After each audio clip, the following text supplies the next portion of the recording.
Today in reading, we're going to start looking back into the one and only Ivan. But before we do anything, I want you to get your student chapter packet out. Remember, that's the thick one.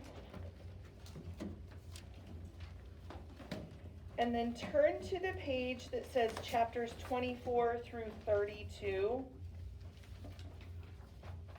Down at the bottom, it says it's page 5.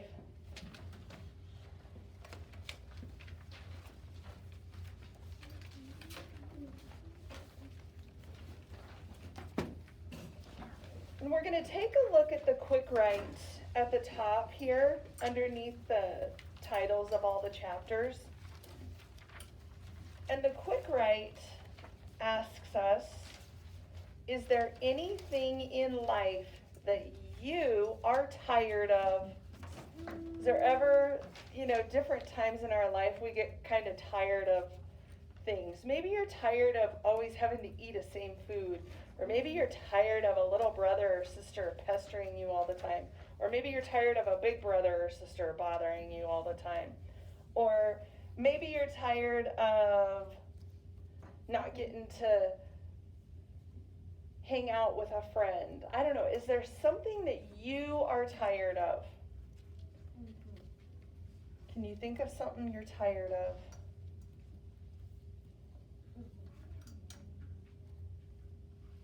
Maybe you get tired of having to study your multiplication facts.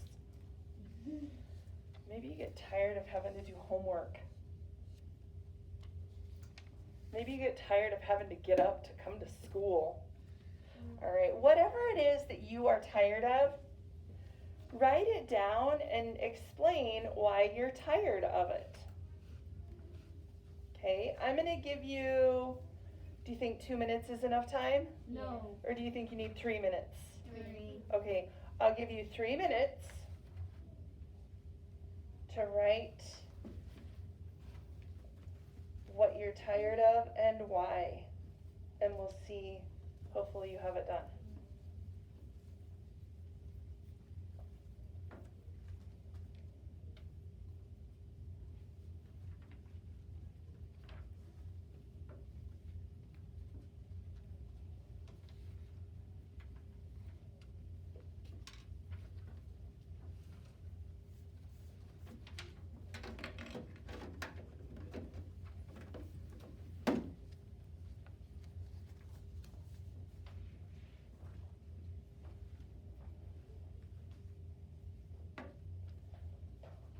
Page 5, I said.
You have a minute left.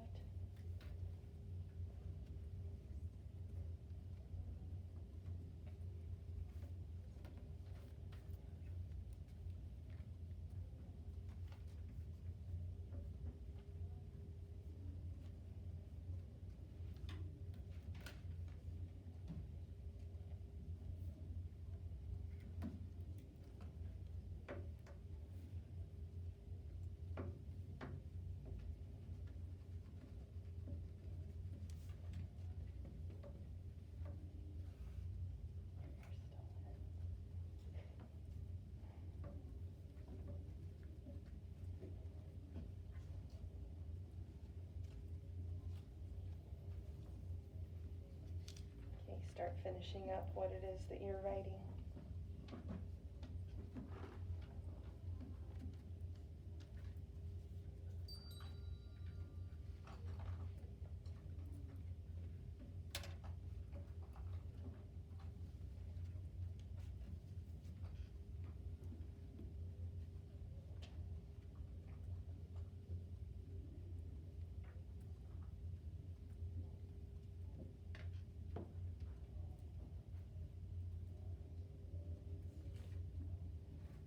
Now, before we actually start reading again, let's look in the vocabulary packet. Remember, that's the one that's really, really skinny now.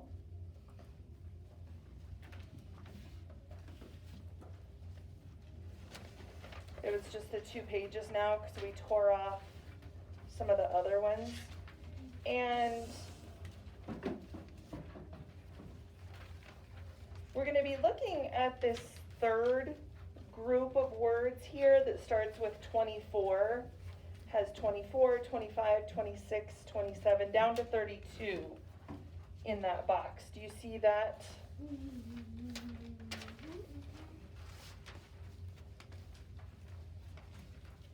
There are 4 words that we're going to be looking at. The first one we'll come across on page 47, and that first word is cunning. Cunning means they're crafty, they're devious, they're kind of naughty, sneaky. All right? The next word is wistful. That means yearning or longing, like they're really wanting something. We'll see how that fits into the story. The third word is on page 57 when we read, and it's linger. That means to wait around for something. Another word for that is dawdle. Have you ever heard that word before? No. D-A-W-D-L-E, dawdle. To wait around. And then the fourth word from this group of chapters is make amends. That means to make good or to atone. That just means to basically, like, if you're arguing with someone and you make amends, you kind of make up. All right? You stop fighting. You stop arguing. You make amends with them. So those are going to be the 4 words that are also in our student chapter packet. Remember how we always fill in the words to make the sentence correct for those? So when we get to this part of the student chapter packet, it's always a good idea to use the vocabulary paper to help you out in case you're not sure how that would fit into those sentences. All right, let's look at chapter 24, which is actually the chapter Drawing Bob on page 46. Now, remind me again, who is Bob? The stray dog. And who is Stella? The elephant. Who's Ivan? The gorilla. Who is Julia? George's 10-year-old daughter. Well, then who's George? The guy who plays the ball. And who is Mac? The owner of the ball. Okay. So, page 46, Drawing Bob. I love Julia's pictures of Bob. She draws him flying across the page, a blur of feet and fur. She draws him motionless, peeking out from behind a trash can or the soft hill of my belly. Sometimes in her drawings, Julia gives Bob wings or a lion's mane. Once, she gave him a tortoise shell. But the best thing she ever gave him wasn't a drawing. Julia gave Bob his name. For a long time, No one knew what to call Bob. Now and then a mall worker would try to approach him with a tidbit. "Here, doggy," they'd call, holding out a French fry. "Come on, Pooch," they'd say. "How about a little piece of sandwich?" But he would always vanish into the shadows before anyone could get too close to him. One afternoon, Julia decided to draw the little dog curled up in the corner of my domain. First, she watched him for a long time, chewing on her thumbnail. I could tell she was looking at him the way an artist looks at the world when she's trying to understand it. Finally, she grabbed her pencil and set to work. When she was finished, she held up the page. There he was, the tiny, big-eared dog. He was smart and cunning, but his gaze was wistful. Under the picture were 3 bold, confident marks circled in black. I was pretty certain it was a word, even though I couldn't read it. Julia's father peered over her shoulder. "That's him exactly," he said, nodding. He pointed to the circled marks. "I didn't realize his name was Bob," he said. "Me either," said Julia. She smiled. "I had to draw him first." All right, chapter 25, Bob and Julia. Everybody there? Bob will not let humans touch him. He says their scent upsets his digestion. Do you understand that? Yeah. The smell of humans makes his stomach sick. But every now and then I see him sitting at Julia's feet. Her fingers move gently just behind his right ear.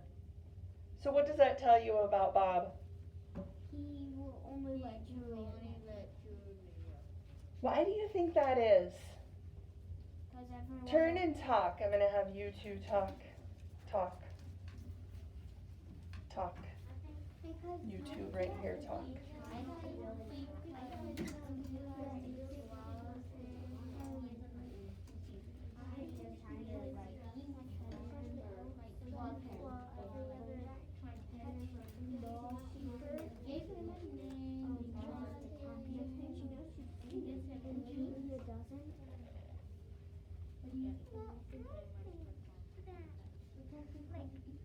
He just doesn't want anybody to get harmed.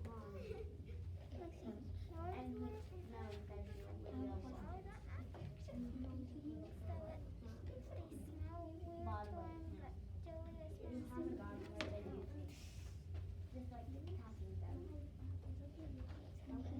Okay.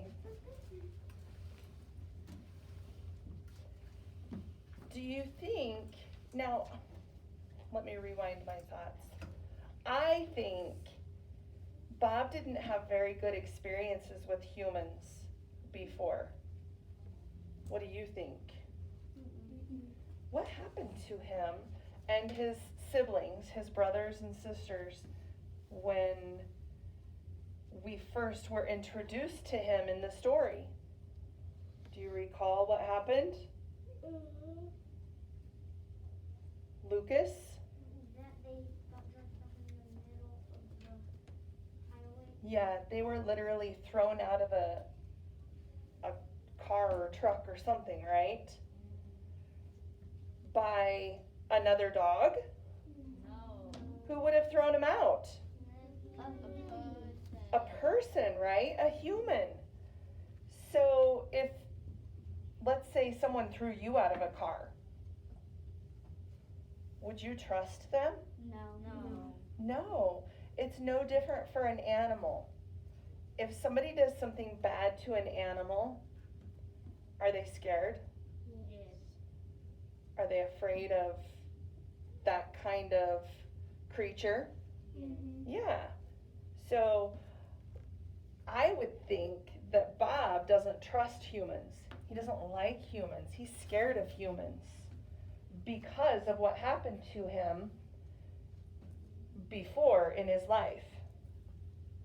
But he likes Julia. Why? Why did you talk about why he might? Amy? Because she's nice to him. She's nice to him. And she doesn't want to catch him. Okay, she's not trying to catch him. What's something different that some of you talked about with your partner?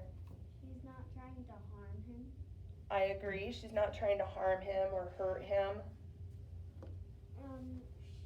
She draws crayon things, and then she kind of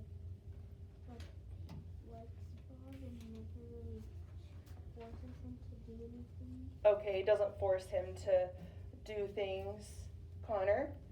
That Julia gave Bob his name. Okay. Raylan?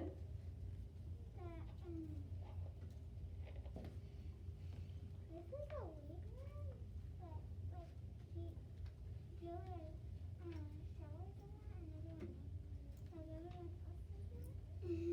So that she's like a clean person to be around? Is that what you mean? Okay. Jenny? Maybe sometimes she doesn't even think of petting Bob, but next thing she knows, she's petting Bob. Okay.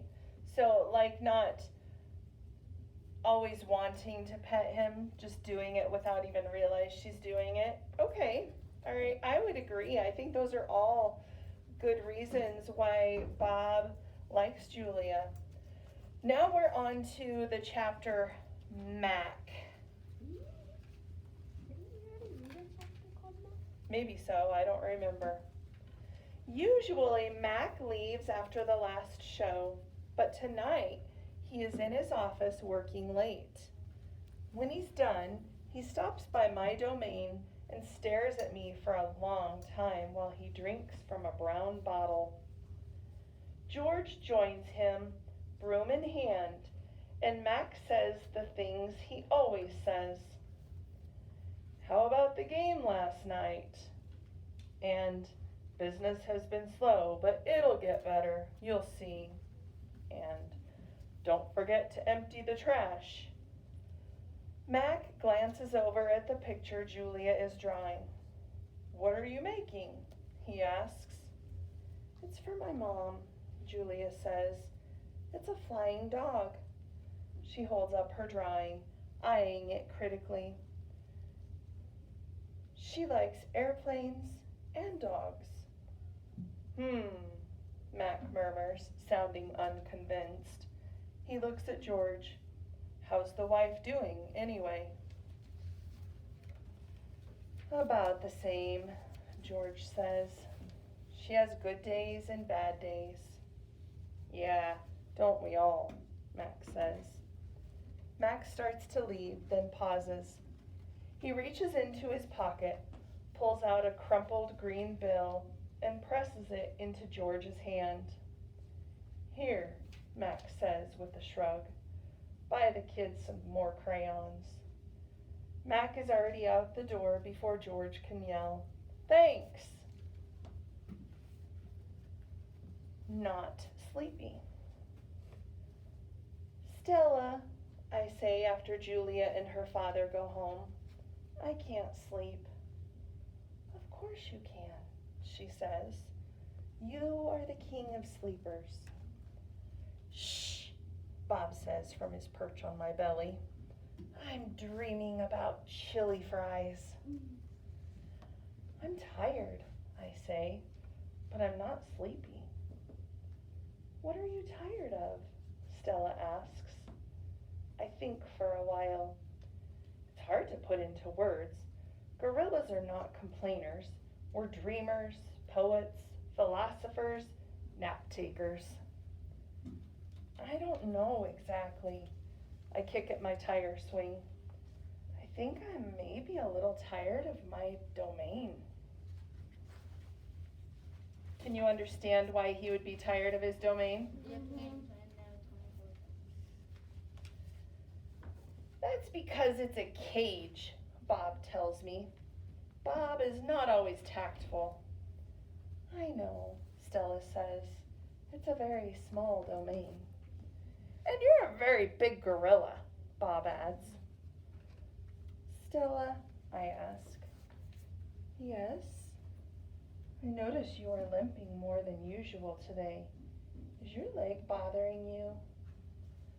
Just a little, Stella answers. I sigh. Bob resettles. His ears flick. He drools a bit, but I don't mind. I'm used to it. Try eating something, Stella says. That always makes you happy. I eat an old brown carrot. It doesn't help, but I don't tell Stella. She needs to sleep. You could try remembering a good day, Stella suggests. That's what I do when I can't sleep. Stella remembers every moment since she was born.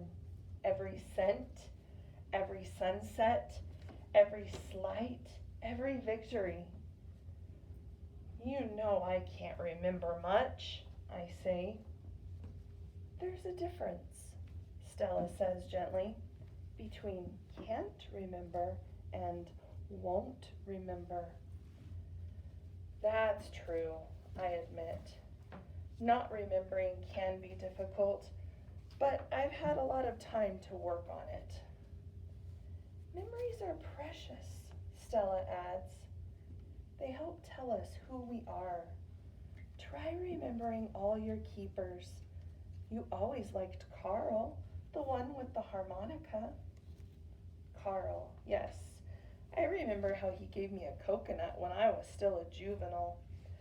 It took me all day to open it. I try to recall other keepers I have known, the humans who cleaned my domain and prepared my food and sometimes kept me company.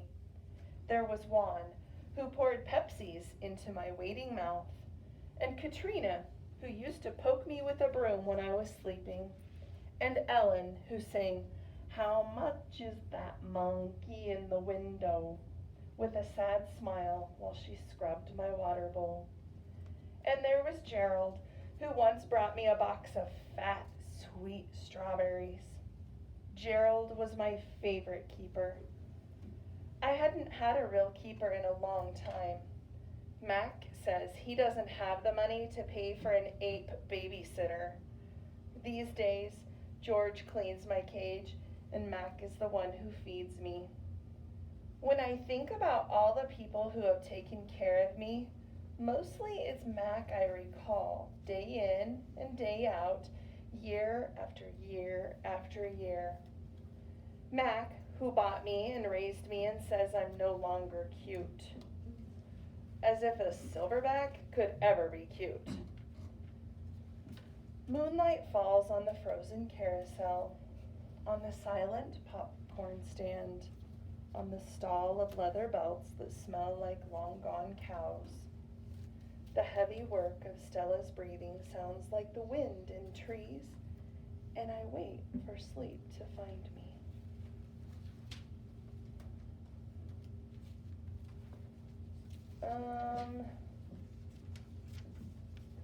Let's go back. Put your bookmark in. Go ahead and put it on between pages 56 and 57. Let's go back to the thick packet.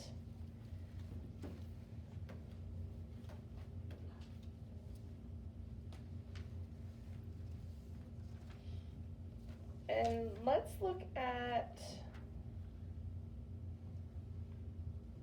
on page 6. So if you're on the side that you did the quick write on, just flip the whole packet.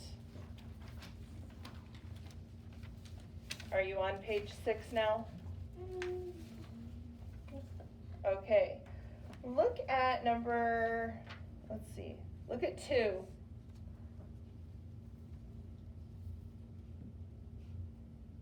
Oh wait, did we read?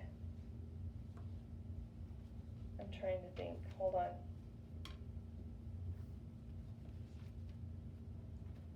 No, we haven't read that yet. I was thinking I read ahead the other day, and so I was thinking it was what we had read today. So never mind. We're not going to do that. That won't make sense to us because we haven't gotten that far. Flip it back over. We're giving our paper some exercise here. So we're back to page 5. In the true or false, there are some of them that we can answer. Number 1, we can answer. Well, you can answer. Bob sleeps on Ivan's belly. Mark if that's a T or an F.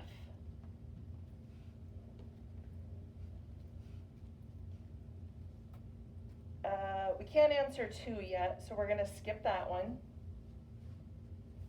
We can answer 3.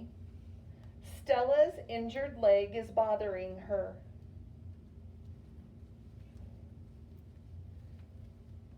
And we can answer 4. Juan was Ivan's favorite keeper. If you're not sure, could you look back in that? It was on page 54, I think. Yes.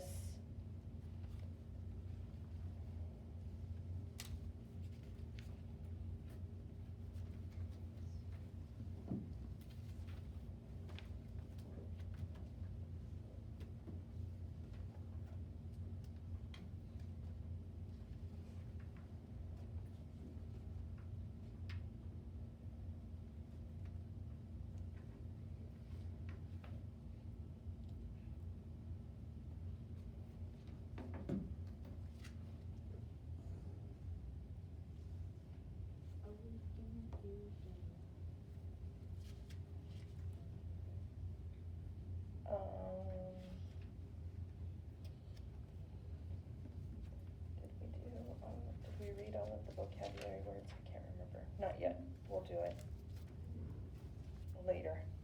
Okay, did you get those true, false completed? All right. So now,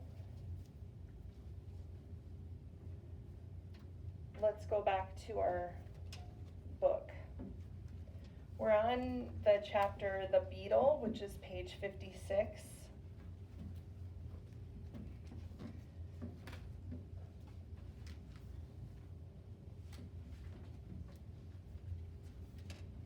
What I'm going to have you do, I really want you to focus on, like, when characters are speaking, if I'm reading a story out loud, have you noticed how it's not always exactly the same, but how I try to give a character a different sound to their voice? Yeah. All right. And I read that with more emotion when the character is saying something in the story. But how do you know when a character is saying something in a story?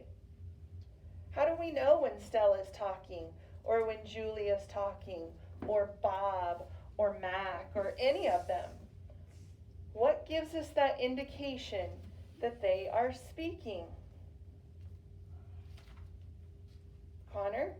That so Max said.